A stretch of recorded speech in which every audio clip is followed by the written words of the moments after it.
a exponer su pensamiento libremente. Pero el hecho de que Noam Chomsky haya estado a favor de la libertad de expresión no quiere decir que esté de acuerdo con las ideas de Faurisson. Y de hecho, él no sabía quién era Faurisson.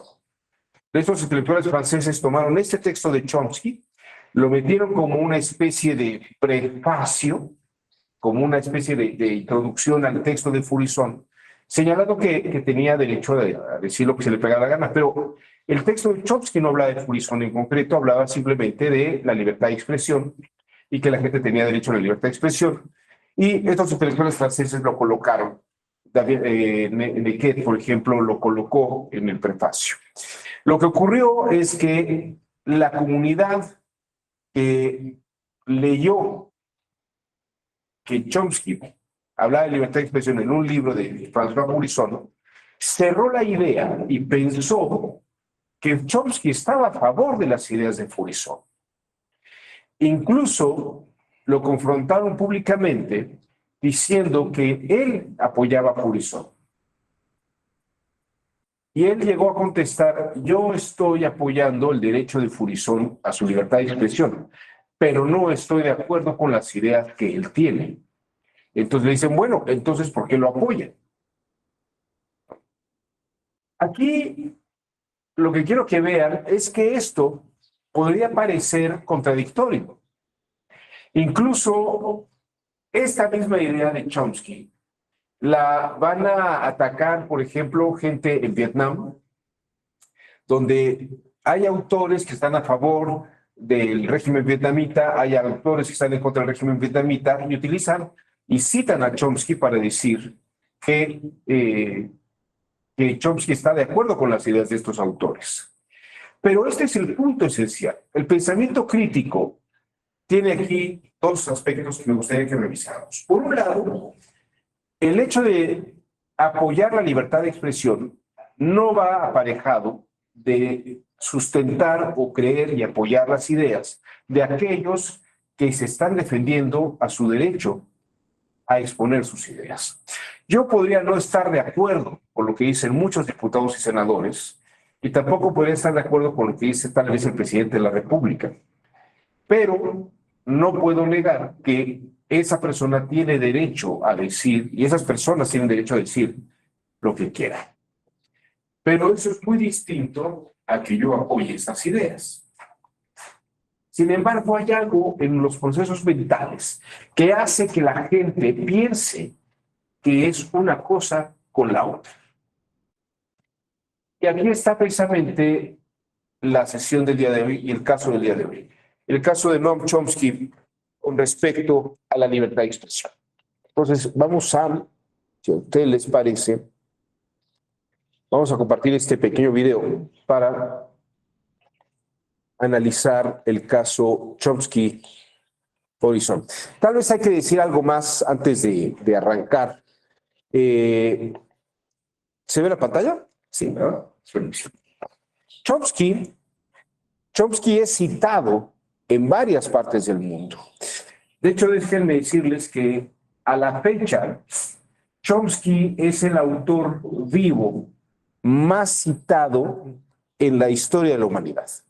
Dentro del ranking de los 10 autores más citados en la historia de la humanidad, el único que está dentro de los 10 primeros que está vivo es Noam Chomsky.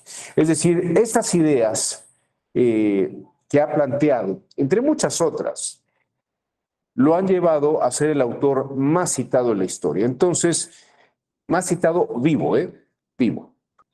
Vamos a ver este pasaje.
Ahí tienen el caso Horizon. Es un caso que fue real, es un caso real. Y creo que viene muy a cuento con lo que estamos viendo aquí en México en este momento, el tema de la libertad de expresión y sobre todo bueno, ahorita si quieren platicamos sobre esto, pero el hecho de que exista un monopolio sobre los grandes medios de comunicación, sobre los focos de los periodistas en ciertos grupos, no es que se le restrinja la libertad de expresión a la gente, sino en todo caso que tienen un monopolio de vías de comunicación. Aunque es cierto que todo el mundo tiene hoy en día acceso a su libertad de expresión, ¿qué tan importante es para todos los demás ver lo que alguien tenga en su Instagram, en su Facebook, en su TikTok, o incluso si tienen Spotify, en los podcasts que pudiera poner? ¿Cuántos de nosotros realmente conocemos y estamos metiéndonos en el conocimiento? El nivel de la red es muy distinto a lo que era el monopolio de las grandes compañías, ¿no? Que ahora pues tenemos, por ejemplo, en México Radio Fórmula, el Universal, los grandes monopolios de los medios de información o lo que son los focos de periodismo, parecería que tienen un predominio, un control mayor o un alcance mayor que el que pudiera tener muchas personas. Ciertamente hoy, desde el momento que alguien tiene un teléfono celular, tiene acceso a las redes sociales, puede ser reportero o reportero periodista y puede dar una serie de opiniones que de alguna forma u otra pueden estar sesgadas a favor o en contra de algunos personajes o participantes de la política nacional, en la que, pues, sin ser verdaderamente objetivos, dan una opinión y, y sobre ciertos eventos creen que efectivamente eh, están revelando una verdad o están haciendo o mostrando una verdad, cuando en realidad pues se está sesgando cierta información de cierto modo, ¿no? El hecho de decir ante los medios de comunicación que sí hubo un fraude porque hubo 55,000 casillas en las que se presentó ese mismo evento, aunque no tenga una prueba, es un hecho de la libertad de expresión. Pero no hay una policía del pensamiento ni una policía de la expresión pública. Y esto me parece que es muy importante porque por la libertad de expresión parecería que la gente está autorizada a decir no una mentira, ¿no?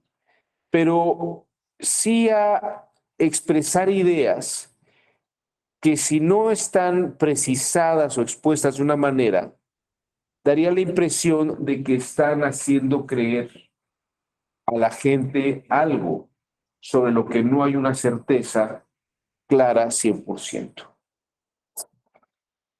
Este es el punto esencial y estamos viviendo esta realidad en este momento. Estamos viviendo un momento en el que la gente puede decir lo que quiera, lo puede decir como quiera, cuantas veces quiera, y habrá quien critique a fulano de tal, fulana de tal porque se vistió de tal o cual manera, o a fulano de tal porque hizo o no hizo tal o cual cosa. Parecería que lo importante es estar en los focos de atención de las redes. En fin, a mí me gustaría que me dieran su opinión sobre si debería haber un control de información de lo que se está proyectando y exponiendo en los medios, sobre todo, por ejemplo, el plan B en realidad es bueno, el plan B es malo, ¿no? El plan B de la reforma electoral es bueno o es malo. Los focos del gobierno de la República y los simpatizantes del presidente de la República dicen que efectivamente es un plan bueno y que era necesario y que qué lástima que no se hizo la reforma integral, pero hay quien está en contra. El medio y los medios diríamos que están predominando en este asunto, pero tendría que haber alguna mesa o algún control de la libertad de expresión.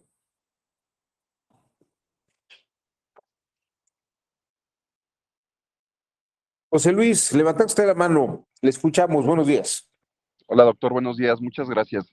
Hablando de Noam Chomsky, hay un precedente que es el de Citizens United en Estados Unidos, en el cual hablaban de la libertad, del derecho de libertad de expresión de forma constitucional y a través del cual se le otorga poder a las grandes corporaciones y empresas a que influyan en las elecciones mediante la aportación tanto de capitales como de anuncios informativos. Entonces me pareció importante traerlo a colación. En mi parecer, sí creo que debe de haber de cierta forma algunas restricciones en las cuales se equilibre la balanza entre los ciudadanos, así que de a pie, contra agentes o élites de poder. Gracias. Porque, José Luis, ¿podrías darnos un poco más de detalles? ¿Cuáles son los límites de control en ese sentido?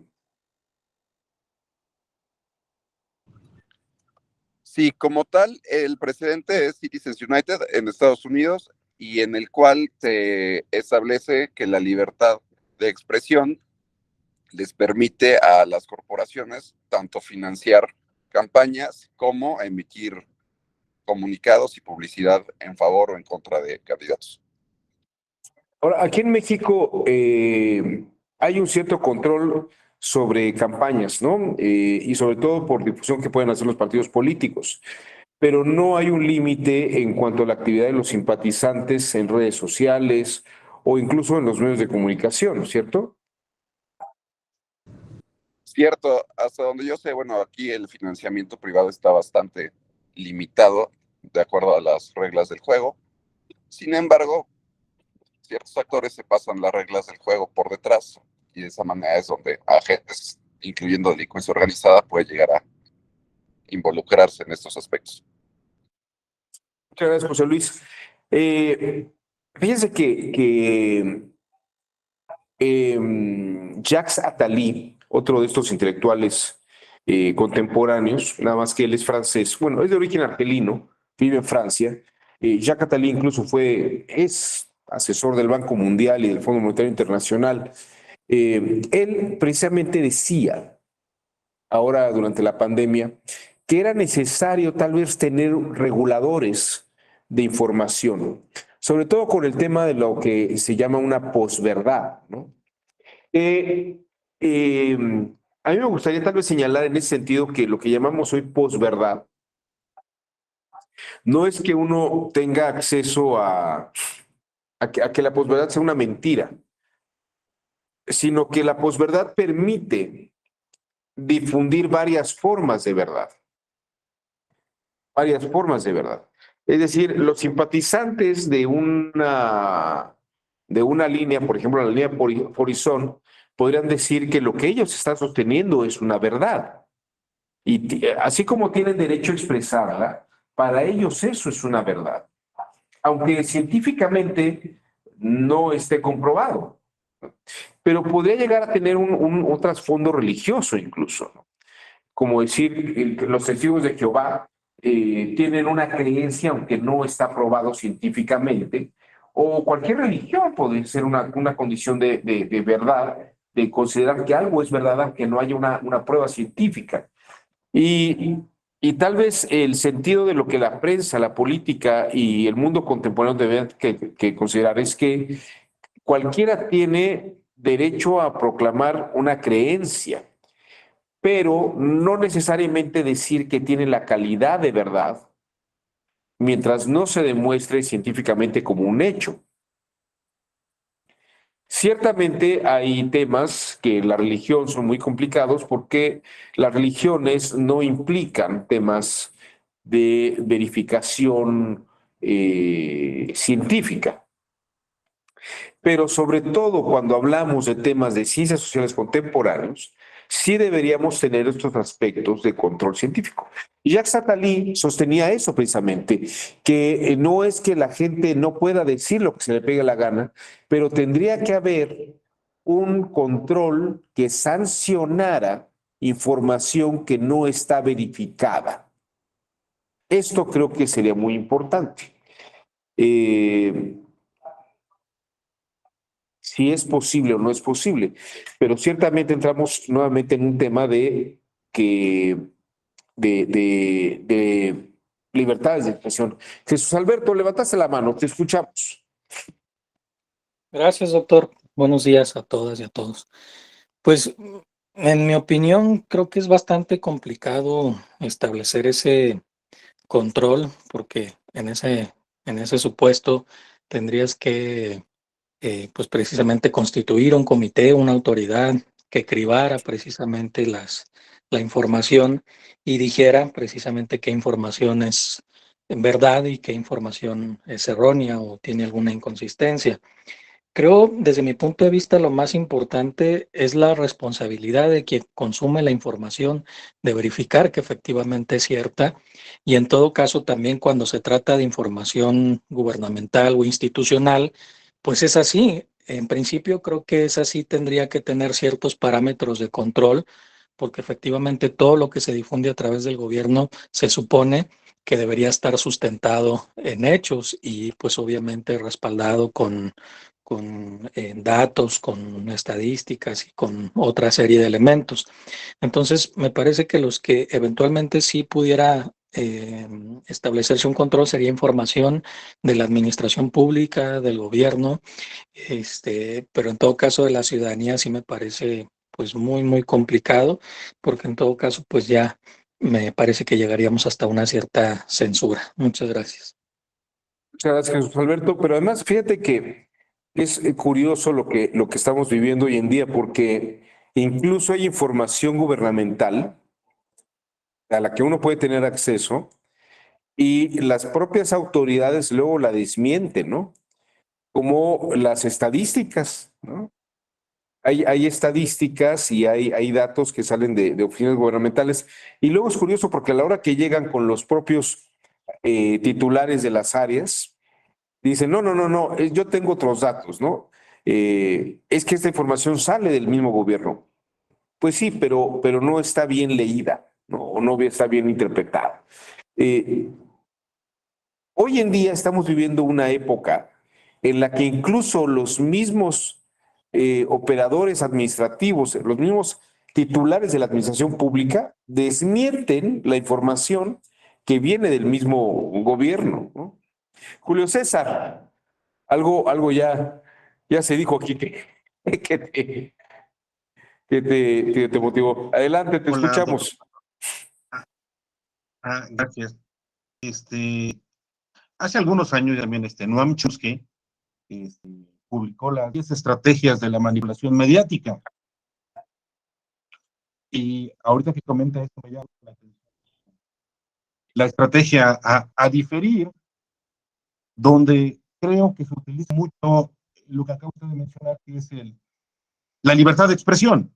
Perdón, Julio, es que creo que tapas el micrófono cuando pones la mano por acá y te perdemos. Perdón, ¿ahí me escuchan bien? Ahí estás muy bien. Ok. Creo que en esta como manipulación que utilizan los medios, la libertad de expresión tiene mucho que ver, porque Noam Chomsky en esta estrategia la estrategia a diferir, dice, bueno, a ver, el medio o aquel que tenga la intención te va a plantear un cambio, pero es un cambio, dice, doloroso y necesario. Si escuchamos siempre las tendencias que hoy marca toda la actual administración en las anteriores, nos presenta reformas que son necesarias, ¿no? Son dolorosas y la mete al debate. Es decir, sabemos que esta reforma, nos guste o no, va a pasar, pero te doy el derecho a que opines. Di lo que quieras. Yo sé que va a pasar. Noam Chomsky dice en esa estrategia, lo único que estamos logrando con los medios de comunicación es que la gente se vaya acostumbrando poco a poco a lo inevitable y lo termine por aceptar. Pero quedamos contentos porque me manifesté. Di mi opinión. Y entonces, yo creo que este famoso plan B si nos remontamos hacia atrás, digo, también venía funcionando. El INE y todo lo que implementó es del 2014 para acá. Antes funcionaba de diferente manera. El servicio profesional, bueno, es nuevo. Antes funcionaba de diferente manera. ¿Qué es una reforma que se necesita? Pues sí, ni modo. Pero ya nos dieron el derecho a disentir. Y como estrategia, dijera Noam Chomsky, muy buena, muy buena. Muchas gracias, doctor. Gracias, Julio. Claro que ese es el punto. Y fíjate que esto es muy interesante lo que estás tocando, porque la libertad de expresión existe. Y no es que Chomsky esté hablando del favor de la manipulación, simplemente dice que efectivamente son formas de utilizar los medios donde la libertad de expresión existe, pero la estamos perdiendo. No porque el gobierno o porque los que tienen los monopolios de grandes formas de comunicación nos lo priven. De hecho, lo tenemos. El tema es que en la medida que no lo estamos, en la medida que, como dices, lo estamos acostumbrando y lo estamos normalizando, ¿no? Se normaliza a través de la libertad de expresión cualquier cambio que se vaya a dar. Pero entonces es una lucha de opiniones en los medios. El día de ayer, el INE empezó el proceso de declarar, para pedir que se declare inconstitucional, ¿no? Ya inició el proceso ante la Suprema Corte de Justicia, porque dice que si pasara este plan B, pues sería inoperante, ¿no? No podría funcionar de ciertas formas. Pero aquí lo que es interesante es que sí hay una normalización, por un lado, pero por la otra también existe esta posibilidad de lucha, ¿no? Hay algo que, y esto atendiendo a lo que tú estás mencionando, ya no es tanto Noam Chomsky. Hay un par de autores que son Berger y Luckmann, que escribieron en los años 67, 68 un libro que se llamó La construcción social de la realidad. Y a partir de Berger y Luckmann ha habido muchas obras que han seguido en esta línea, señalando precisamente esto que estás diciendo. Los medios llegan a normalizar lo que está presentándose por opiniones, ¿no? Y esto también lo decía un canadiense llamado Marshall McLuhan, que era el gran gurú de los medios de comunicación. Él es el que acuñó una frase que es el medio es el masaje. Así se llama en un libro. Pero la gente decía, el medio es el mensaje, porque precisamente el medio es lo que hay que ver cómo funciona. Y decía que el medio es el masaje, porque así como te empiezan a dar masaje y te están repitiendo la operación y están acariciándote la espalda, o te están deshaciendo los nudos, llega un momento que normalizas el movimiento y ya te sientes bien, ¿no? Y precisamente lo que dicen McLuhan y estos autores es que en la medida que tú en el medio estás escuchando algo y se repite y se normaliza el proceso. Y precisamente conectas una cosa con la otra y como lo acabas de decir, Julio César, parecería que se normaliza todo y ya no es un tema de libertad de expresión, sino que es un tema que normalizas el asunto.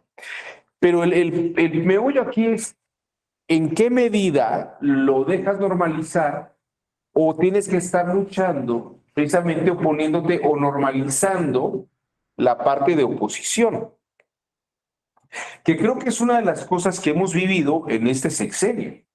Así como hay quien está normalizando lo que se ha dicho en el gobierno, también hay quien está normalizando toda la oposición al gobierno, ¿no? Y luego el mismo gobierno tiene una sección los miércoles que se llama ¿Quiénes tienen las mentiras, no? Como señalando que de lo que se está diciendo, eso no es real o no es verdad, ¿no? E incluso de pronto llegamos a decir, escuchar frases como, aunque es cierto, no es verdadero, ¿no? O sea, sí ha ocurrido eso, pero no en este sentido, ¿no? Y es como lo que pasaba con el vocero de Vicente Fox. Vicente Fox decía algo y luego salía el vocero ¿te acuerdas que salía lo que el presidente quiso decir, ¿no? Lo que el presidente quiso, porque parecía que el presidente tiene una incapacidad para poder hablar en público y decirlo, ¿no?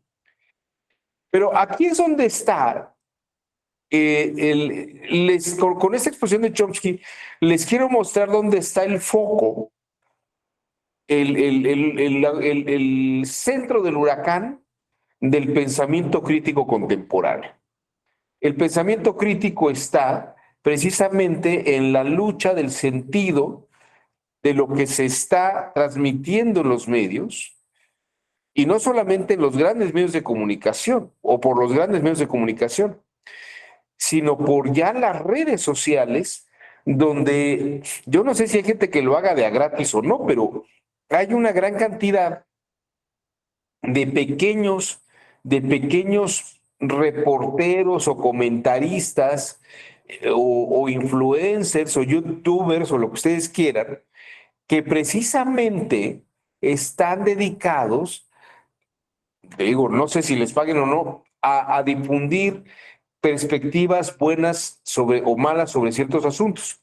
Por ejemplo, quienes sabemos derecho y los que estamos un poco informados sobre el derecho penal, pues sabemos que por más declaraciones que haya en el caso García Luna, mientras no se pruebe algo contundentemente, pues las declaraciones pueden seguir fluyendo, ¿no?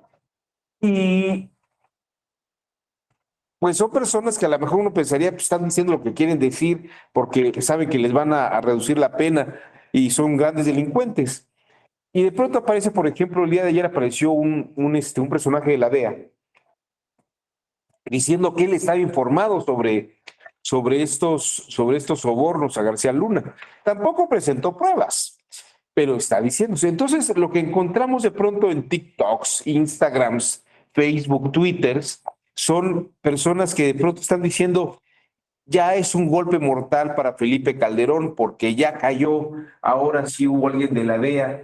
Y esas expresiones son parte de la libertad de expresión. Son parte de la libertad de expresión y como lo dice Julio César, la responsabilidad, o creo que lo dijo Jesús Alberto, la responsabilidad ya ni siquiera está en el medio, sino en el que lo quiere escuchar y asume si quiere eso. El día de ayer no sé si se los dije aquí, pero hay gente que le gustan los ovnis, ¿no? Los ovnis tampoco están probados científicamente. Los contactos extraterrestres no están probados científicamente. Los contactos con seres de otras dimensiones tampoco están probados científicamente. Pero hay gente que lo cree y que quiere creer en estas cosas, ¿no? Y aunque podrían ser verdad, no quiero decir que no lo sean. Lo que quiero decir es que, o lo que estoy diciendo, más bien lo que estoy diciendo, es que la responsabilidad del que permite que esa información siga difundiéndose son los propios, los propios espectadores que deciden que siga circulando esa información. En la medida que están prestando oídos, hay quien sigue hablando en esa línea. Ayer, por ejemplo, esto solamente para ir acotando, muy simpático, vi la nota, déjenme mostrárselas. Bueno, déjenme decirles, aquí está, aquí está. Esto es una nota que me parece en Reforma. Recomienda a Secretaría de Educación Pública a maestros, a los profesores, leer a Lenin y a Marx. Y nada más les leo brevemente la nota. Dice, ahora los maestros de educación básica, los de primaria, deben leer por recomendación de la SEP El Capital de Carlos Marx y Qué hacer de Vladimir Ilich Lenin para guiar sus actividades pedagógicas en las aulas. En un libro sin recetas para la maestra y el maestro, un libro sin recetas para la maestra y el maestro, así se llama el título, concebido como parte de una trilogía de libros de texto que desarrolla un vínculo pedagógico entre alumnos, padres, familia y docentes, la SEP pide a los maestros prepararse para enfrentar las dinámicas de opresión y formar un nuevo mexicano y una nueva mexicana a fin de transformación irreversible en el país. Bueno, independientemente de que yo pudiera estar a favor de la lectura, ¿no? Vamos a pensar que es buena idea leer Qué hacer de Vladimir Ilich Lenin y El Capital de Carlos Marx. La pregunta aquí es, ¿y dónde? Pero si los profesores de educación básica no tienen a veces para comprar libros y preparar sus clases, sino que tienen el libro oficial, la pregunta es, ¿de dónde van a sacar la lectura de 3 tomos del Capital? 2 tomos, depende de la edición, ¿no? Y si van a leer una edición crítica del Capital o no. Y luego me quedé pensando, ¿qué hacer de Vladimir Ilich Lenin? ¿Dónde puedo comprar eso? O sea, vamos a pensar que está bien, que qué bueno que lean. A mí me parece que es una buena idea que la Secretaría de Educación Pública motive la lectura entre los profesores de educación básica. Pero yo me quedé pensando, si yo quisiera ir a comprar el Capital, pues ¿cuántos profesores hay en la República Mexicana? La Secretaría de Educación Pública va a regalar el Capital y qué hacer de Lenin. Y luego me quedé pensando, ¿y si leyeran el Capital, qué van a entender? Hay estudiantes de licenciatura que leen el Capital y no entienden absolutamente nada. Y es que para leer el Capital hay que tener todo un bagaje muy, muy severo. Y sobre todo, por ejemplo, estoy pensando, vamos a pensar que uno es dusseliano, ¿no? Enrique Dussel, este profesor de la Universidad Nacional, que probablemente sea la máxima autoridad del marxismo en América Latina, y yo me atrevería a decir que Enrique Dussel no solamente es el máximo exponente del pensamiento marxista en América Latina, sino el máximo conocedor de Marx en el mundo, porque Enrique Dussel, yo no sé si han oído hablar de él, estuvo en la biblioteca del British Museum, donde están los manuscritos de Marx, donde hizo los primeros bocetos, los primeros borradores del Capital, e hizo un estudio sobre los borradores del Capital y para ver cómo llegó al Capital. Esto sería fantástico, pero me quedé pensando, esta nota, más que en realidad motivar a la lectura, tiene como objeto tal vez mover a una inconformidad de cómo recomiendan leer eso, ¿no? ¿Cómo recomiendan leer eso? A mí me parece que sería sensacional que la gente leyera, ¿no? Y yo diría, la SEP no solamente debería recomendar esas lecturas, debería recomendar muchas otras lecturas que fueran mucho más fructíferas. Pero por lo mismo, es un tema de libertad de expresión. Y parecería que estamos normalizando, como dice Julio César, estamos normalizando la lectura de ciertos autores o de otros. Pero la verdad es que hoy en día nadie lee, nadie está leyendo. Yo no sé si ustedes lo sepan, pero de cada 100 libros que se venden, son 3 los libros que se leen completos, 3. O sea, alguien que compra un libro, lo lee completo, de 100 que los compran, 3 lo leen completo. La gente, por lo general, lee el libro, la mitad, la mitad del libro la leen cerca del 40%. Ni siquiera el 50% de los compradores de un libro lo leen completo, ¿no? Y tal vez no me refiero exclusivamente a una novela o a una comedia, ¿no? Me refiero al libro en general, la difusión de cualquier libro. La lectura en este país está en el suelo. Álvaro, levantaste la mano, te escuchamos. Buenos días, doctor. Buenos días para todos. Yo solo haría conectarlo un poco, ¿no? Con lo que es la opinión pública, esto que usted dice, ¿no? Y hablando en el pensamiento crítico, la opinión pública pues viene desde inicios del siglo XX y uno de los mayores elementos, dos de los mayores elementos de la opinión pública conocidos mundialmente, el primero es este de We Need You, ¿no? El tío Sam, ¿no? Es toda una estrategia de la opinión pública creada para convencerte, ¿no? De entrar a las Fuerzas Armadas en la Primera Guerra Mundial, ¿no?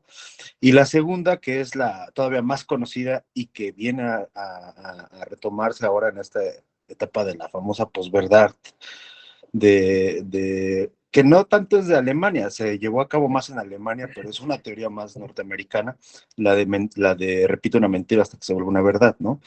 Que se vuelve famosa por este ideólogo alemán nazi, ¿no? De Goebbels, y que en la teoría de la opinión pública, desde ese punto dice, pues es que sí, tú necesitas fijar una agenda, ¿no? Y desde todos los ángulos posibles, pues repetirla, ¿no? Ahora, desde también una estrategia de comunicación política, pues sabemos que existen la línea de la resonancia, de la disonancia y de la erosión.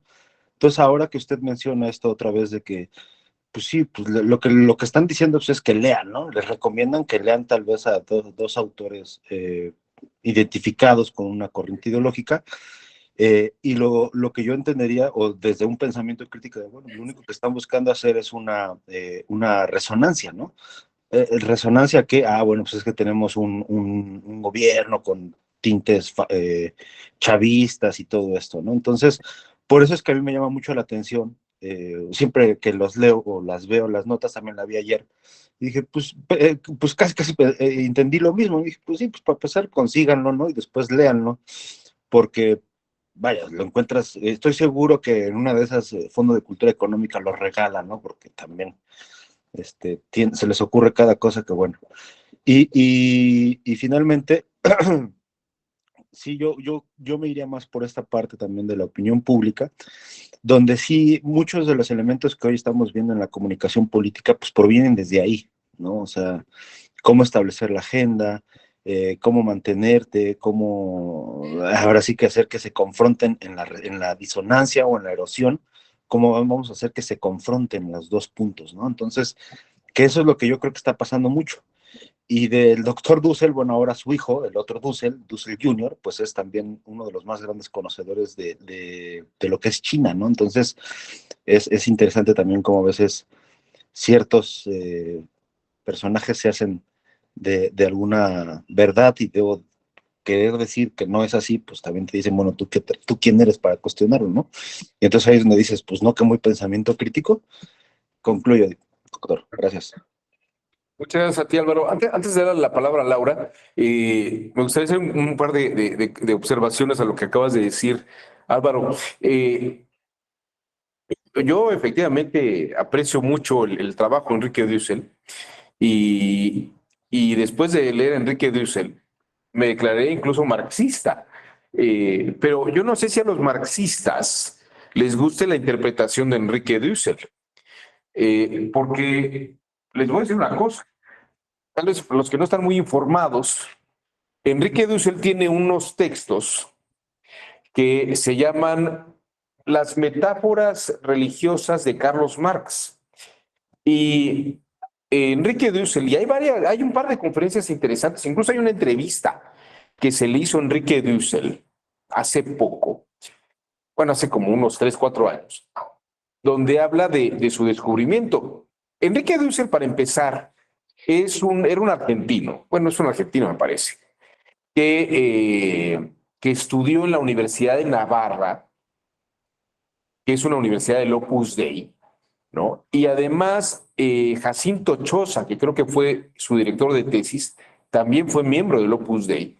Y él se forma con este halo del Opus Dei, ¿no? O sea, es un hombre que conoce muy bien la visión cristiana y en su vertiente católica. Pero además, Enrique Dussel después de esto se va a vivir a Israel una temporada. Yo no sé si se fue de misiones o alguna cosa de estas, pero Enrique Dussel se vuelve un experto en pensamiento hebraico y Antiguo Testamento. Y cuando decide, con todo este movimiento de la libertad religiosa y lo que llaman este movimiento que surge con Lefebvre, que es la teología de la liberación, él se vuelve un lector de Marx y se centra en el estudio marxista a fondo. Y yo no sé si ustedes lo sepan, pero Enrique Dussel dice, desde la primera página hasta la última página del Capital, Carlos Marx, nieto de rabinos, nieto de 5, incluso de 8 generaciones por vía del padre de rabinos, y por parte de madre, nieto de un rabino muy importante de Ámsterdam. Carlos Marx utiliza puras metáforas hebraicas del Antiguo Testamento, ¿no? Desde la primera página del Capital, dice Enrique Dussel, Marx dice que hay una distinción entre lo que la imaginación y el estómago necesitan. Bueno, esta distinción entre la imaginación y el estómago, dice, esto también está en el Antiguo Testamento. Y son formas de distinguir lo que la mente quiere y lo que el cuerpo necesita. O sea, lo real físico contra la imaginación, ¿no? Y luego habla sobre el fetichismo como las cosas que quiere la imaginación. Y todo esto que está expresando Carlos Marx está en el Talmud. Es un libro hebreo de comentarios. Entonces, claro, uno lee a Enrique Dussel y dice, claro, Marx es un judío y hay que leer el Capital desde el punto de vista de la religiosidad. Y esto cualquiera diría, claro, cuando están fomentando la lectura de Marx desde la línea de Enrique Dussel, están fomentando la lectura semítica del Talmud. Sería interesante que se hiciera en esa línea, ¿no? Pero yo no sé si Marx Arriaga, que es el que está en la Secretaría de Educación Pública, lo vea en ese sentido, ¿no? Enrique Dussel es un marxista como Erich Fromm. Erich Fromm también escribió un libro de Marx el hombre que está publicado en Fondo de Cultura Económica en la colección de breviarios. Erich Fromm, aparte de ser un gran psicólogo y sociólogo, él fue talmudista, estudió en su juventud, él era judío y estudiaba con su abuelo, que era un rabino, estudió el Talmud y escribió una versión de Marx, una versión muy, muy hebraica de Marx. Entonces, claro, ¿qué Marx hay que leer? En ese sentido, yo cuando leía a Erich Fromm y a Enrique Dussel dije, claro, es un Marx religioso, pero para nada tiene que ver con Mao Zedong ni con los sistemas totalitarios soviéticos. O sea, leer a Lenin, leer el Marx de Lenin es distinto a leer el Marx de Enrique Dussel o el Marx de Erich Fromm, ¿no? Entonces yo no sé de qué Marx están hablando, porque un Marx leído así en pureza es un Marx muy hebraico, es como si me pusieran a leer textos como Moisés Mendelssohn, por ejemplo, que era un judío contemporáneo de Kant, ¿no? Y esto me refiero, Álvaro, que es muy interesante. ¿Cómo vamos a contrarrestar? Pues a lo mejor sería, ¿qué versión vamos a leer? Fíjate que no he leído los textos del hijo de Enrique Dussel sobre China. Sería interesante ver qué es lo que dice. Porque China es otro planeta totalmente distinto. En el mundo de la izquierda, el marxismo maoísta es una cosa que no tiene nada que ver con lo que pensemos. De hecho, hace una traducción. Mao hace una traducción de Marx al chino a partir del francés, porque más bien él lee a Marx en el francés porque no se puede traducir al chino Marx. Déjenme decirles un par de ideas. Y esto, por ejemplo, lo decía Octavio Paz. Octavio Paz dice, la palabra revolución, como la entendemos en el sentido de los ilustrados franceses, o los que se levantaron en México en 1910, o la Revolución Rusa de 1917, no se puede hablar en China, porque en chino no existe la palabra revolución. Como China, Corea, Asia, en general Japón, estos países no tienen la idea occidentalizada de revolución, que es el giro del planeta, ¿no? La vuelta. Eso es revolucionar, como regresar. Para el chino, el término es Mingtang, que es mandato del cielo. El gobierno es el mandato del cielo, es Mingtang. Y cuando hay un cambio de mandato del cielo, fíjense, el emperador tenía el mandato por Mingtang, pero cuando hay un nuevo mandato del cielo, es decir, ya no va a ser el emperador, sino ahora va a ser este partido político, el chino no tiene la palabra revolución, porque no está regresando, no tiene esta idea lineal de la historia. El chino no tiene este vocabulario occidentalizado.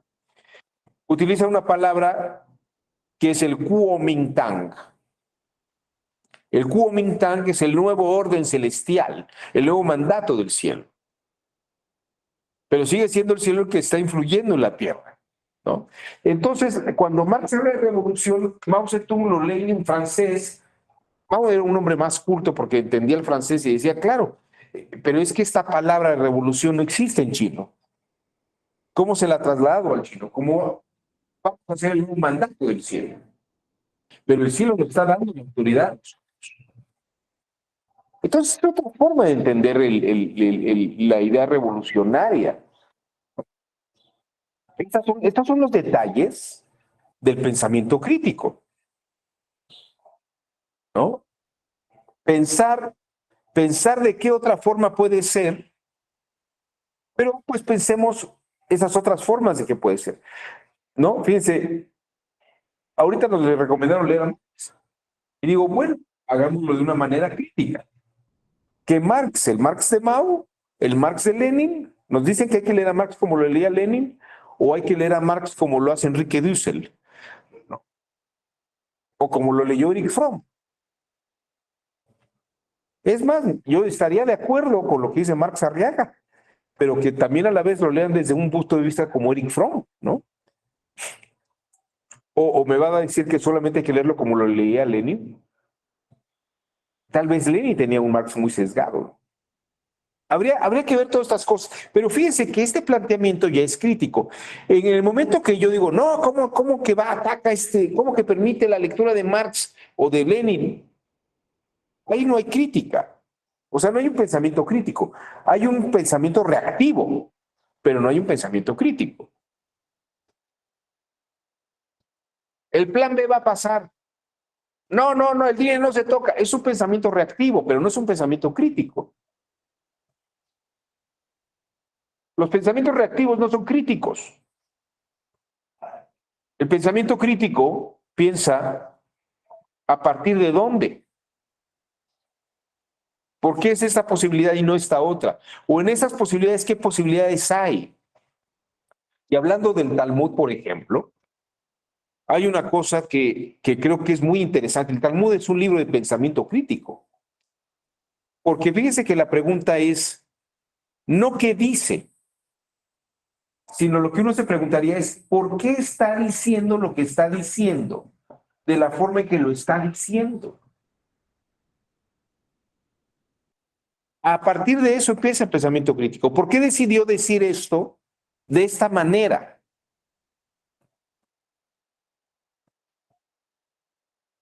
¿Por qué Yahvé Dios le dice a Adán y a Eva, tomen de cualquier fruto menos del árbol, de ese árbol, del bien y del mal, del conocimiento del bien y del mal?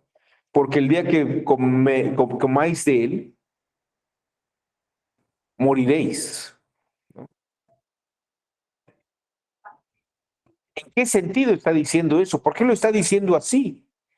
O luego la serpiente aparece. Y fíjense, la serpiente les dice, él no quiere, haciendo referencia a Yahvé, él no quiere que tomen del fruto del árbol del bien y del mal, porque sabe que si lo hacen, seréis como dioses, seréis como él. Fíjense que, por ejemplo, los estudios críticos, en un sentido rabínico, por ejemplo, diría, ¿y por qué la serpiente les dijo, seréis como de él, seréis como dioses? Y no les dice, serán él, ¿no? Fíjense, esa sola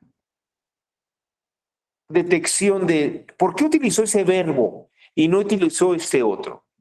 ¿Por qué no les dijo mejor la serpiente, no tome, él no quiere que tomen del fruto porque serán él, serán Dios? Le dice, no, serán como Dios. Pero el ser como Dios es igual a ser Dios. ¿No, verdad, Laura? Perdón, Laura, no te he dado la oportunidad quería hacer esta acotación. Te escuchamos.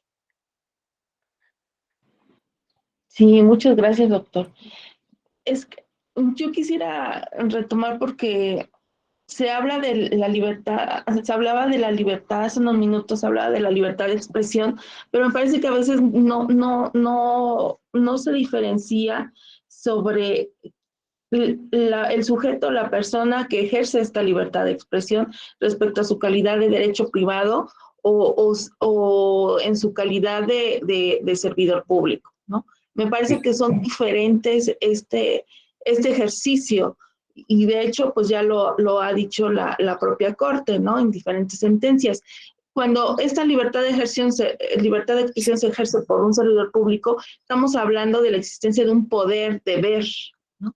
Y por eso, cuando es a cargo de los servidores públicos, pues tienen el principio de calidad de información.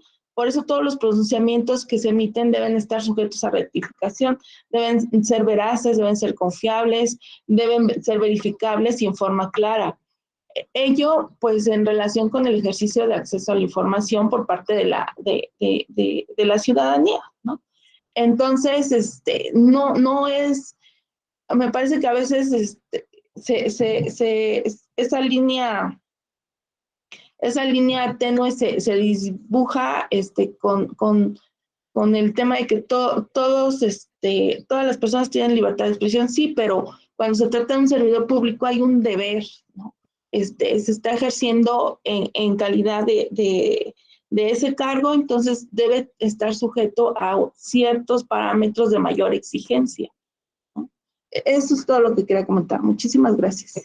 Muchísimas gracias, Laura. Fíjate que ahorita que te escuchaba, me acordé de algo que dijo Víctor Frankl. Yo no sé si ubican a Víctor Frankl, él es autor de un libro que se llamó El hombre en busca de sentido. Víctor Frankl era un sobreviviente de los campos de concentración y precisamente él desarrolla esta idea de que a pesar de la circunstancia en la que se encontraba dentro del campo de concentración, eh, tenía que encontrarle un sentido a su vida. Y ahorita que te escuchaba, Laura, me quedé pensando que Víctor Frankl, hacia el final de su vida, traía un proyecto que ya no logró concretar, pero él quería financiamiento, quería juntar financiamientos para hacer una estatua parecida a la Estatua de la Libertad, pero en la costa oeste de los Estados Unidos. Que los Estados Unidos estuvieran flanqueados, por un lado por la Estatua de la Libertad y el otro lado con otra estatua, que tendría que haber sido, y es lo que del proyecto de Víctor Frankl, la estatua de la responsabilidad. Es decir, para Víctor Frankl es importante la libertad, igual que a todos los norteamericanos, pero esa libertad tendría que ir acompañada de otra estatua, o flanqueada, los Estados Unidos deberían estar flanqueados por la otra estatua, que fuera la estatua de la responsabilidad. Que uno fuera responsable de lo que está diciendo. Y por responsabilidad hay que entender, y esto es una voz que está en el código de ética, en el nuevo código de ética judicial electoral, que yo no sé si ya lo habrán visto ustedes. Este nuevo código de ética tiene la palabra responsabilidad y tiene una voz muy bonita, o sea, está redactado de una forma muy interesante. ¿Qué es propiamente responsabilidad? Es responder, fíjense la respuesta, responder de lo que uno está afirmando y responder de sus actos. Si es un acto irresponsable o si es un acto indebido y por eso me refiero a las consecuencias que está generando, ¿no? Es que yo nada más dije tal cosa, sí, pero usted es responsable de todo lo que desató. Responda por todo lo que estás desatando con lo que estás diciendo. Eso es responsabilidad. O sea, somos libres, pero hay que ser responsables. Y bueno, yo quisiera cerrar este curso sobre pensamiento crítico con las siguientes observaciones. Históricamente, el pensamiento crítico nace para acabar precisamente con regímenes, y vamos a decirlo de estos términos, que eran totalitarios o monopólicos de conocimiento. Y no solamente me refiero a lo que es la Unión Soviética o lo que es los nazis o lo que es Corea del Norte o lo que es China. Me refiero a totalitarismos, por ejemplo, en Inglaterra, cuando el rey Jorge VI, parece que era Jorge VI, controla a los migrantes anglosajones en esta tierra, ¿no? En los Estados Unidos. Cuando los ilustrados, los padres fundadores de los Estados Unidos, deciden que pueden crear un gobierno democrático, una república, sin un rey, porque no les conviene cómo este rey está gobernando, y además pueden crear un sistema financiero contemporáneo. Eso es hacer pensamiento crítico. Cuando a Hidalgo, a Morelos, a Iturbide, les corre la imaginación de poder ser un país, una nación autónoma, independiente de una monarquía, ¿no? Cuando les están haciendo un pensamiento crítico. ¿Y por qué no pensarlo de esta otra forma?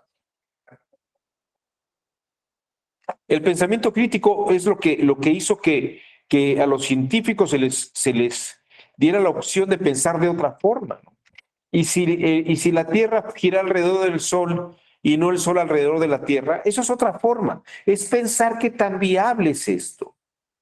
Tan viable como pensar, y si pensamos que la mujer tiene las mismas condiciones de un hombre, es también hacer pensamiento crítico. Y si pensamos que el matrimonio no solamente podría ser la relación entre una mujer y un hombre, eso es hacer pensamiento crítico. Y pensar la posibilidad de otras formas de gobierno es pensamiento crítico. Siempre y cuando efectivamente el ensayo pudiera prosperar. Qué bueno que hubo pensamiento crítico. ¿Hay pensamiento crítico que falló? Pues sí, probablemente. Tal vez el pensamiento crítico de Lenin falló históricamente. El pensamiento crítico de Stalin falló, mató 10 millones de personas. El pensamiento crítico de Adolfo Hitler mató en campos de concentración 8 millones de personas. Pero fuera de los campos de concentración murieron otros tantos millones de personas. Ese pensamiento crítico también falla, ¿no? El pensamiento crítico de Felipe Calderón tal vez falló. El pensamiento crítico de Andrés Manuel tal vez no está funcionando como quisiéramos algunos. Pero sobre todo me gustaría señalar lo siguiente. Por eso empecé la sesión con Chomsky. A veces el pensamiento crítico de nuestros tiempos ya no es que esté sometido por un monopolio gubernamental ni por un monopolio académico, sino que el pensamiento crítico tiene que ser uno a uno. El momento que tengo acceso al contacto con personas en TikTok, en Instagram, en Facebook, en Twitter, en cualquier red social, y puedo decir cualquier cosa, y ellos pueden decir cualquier cosa, el pensamiento crítico ya no se limita o ya no trata sobre una megaestructura política. El pensamiento crítico tiene que nacer en el diálogo entre uno y otro. Esta posibilidad de yo te permito que llegues a mi red social, pues porque pagaste tal vez una promoción o porque por los temas que tocas el algoritmo de la aplicación me dejó verte, así como tú llegas a mí, yo también puedo hacerte una observación o una retroalimentación crítica. Y como lo dirías, Laura, el tema es la responsabilidad de uno que tiene esta posibilidad de comunicarse. y también la responsabilidad del que escucha. Porque pensamos que el que escucha solamente es un receptor, pero no, el que escucha también está construyendo lo que está escuchando y puede retroalimentar. Entonces, esta es la moraleja final del tema de Chomsky. Y es cierto que podría, si hay 1 millón de personas normalizando esto, Julio, pues a lo mejor sí, pero también está en el que escucha. Si quiere ser normalizado o también quiere ser un sujeto activo. Y tal vez dirías, ¿qué tan importante puede ser? Pero tal vez manifestar algo en un Twitter, en un Facebook, es tal vez el alcance que tengo no es mayoritario, ¿no? Pero hay una cosa que incluso la psicología ha dejado ver y creo que es muy importante. Muchas de las patologías que tenemos comienzan porque nos las quedamos callados. Y a veces una inconformidad o simplemente un comentario tendría que aflorar ante una opinión. Si alguien dice algo y me quedo callado, lo estoy concediendo. Así como me llegan los mensajes, yo decido qué tantos mensajes veo, también tengo derecho a hablar sobre ellos, ¿no? Y tal vez sobre lo que me parezca que hay que comentar, hay que ejercer no solamente nuestra libertad, sino nuestro pensamiento crítico con responsabilidad. Y yo me quedaría con esto, cerrando este diplomado en pensamiento crítico electoral. Creo que estamos viendo un momento histórico y muy importante. Siempre vivimos momentos históricos muy importantes, pero lo más importante de los momentos históricos es la participación de los individuos en esos momentos históricos. Entonces, no seamos espectadores, participemos. Les agradezco a todas y a todos su generoso tiempo. No sé si alguien quisiera decir algo antes de que nos vayamos. Algo sobre el trabajo, algo sobre los trámites administrativos, ¿no? Bueno, pues les agradezco que nos hayan acompañado en la Escuela Oficial Electoral y particularmente a mí en todas estas sesiones. Muchas gracias, Julio César. Gracias a Laura Elvira, Jesús Alberto, Álvaro Raúl, Edgar Gorostieta. Muchas gracias por todos sus comentarios. Edgar Alejandro. Y bueno, y a todos las demás personas que ya no alcanzo a ver aquí y quien más está por aquí. José Luis Sánchez, Carla Denise, muchas gracias, Carla Denise. Guadalupe, Jocelyn, muchas gracias a todos y a todos. Nos vemos pronto en algún otro evento de la Escuela Oficial Electoral y por ahí nos estaremos viendo. Muchas gracias, hasta luego, buen día.